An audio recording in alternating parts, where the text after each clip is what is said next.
अस्सलामुअलैकुम, मैं हूं सबा भट्टी और आप देख रहे हैं MAT20 न्यूज HD। आइए नजर डालते हैं आज की अहम खबर पर।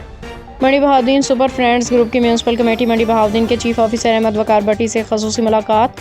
मंडी बहाउद्दीन सुपर फ्रेंड्स ग्रुप के बानी से ज़हीर हुसैन शाह ने अपने तमाम दोस्तों के हमरा म्यूनसिपल कमेटी मंडी बहाउद्दीन के दफ्तर में चीफ ऑफिसर अहमद वकार भट्टी से खसूसी मुलाकात की। सुपर फ्रेंड्स ग्रुप की नुमाइंदगी करते हुए सैयद ज़हीर हुसैन शाह ने कहा कि मंडी बहाउद्दीन का सपूत होने के नाते अहमद वकार भट्टी शहर को खूबसूरत, साफ़ सुथरा, तरक्की याफ्ता बनाने के लिए ख्वाब रखते हैं। वो शहरी मसाइल खसूसन तजावुज़ात और सफाई सुथराई के मामलात में गहरी दिलचस्पी रखते हैं, दिल में अपने ज़िला के दर्द भी महसूस करते हैं। इस मुलाकात के दौरान वफ़द ने उनके शानदार कारकर्दगी को सराहते हुए फूलों के गुलदस्ते, एजाज़ी शील्ड पेश की।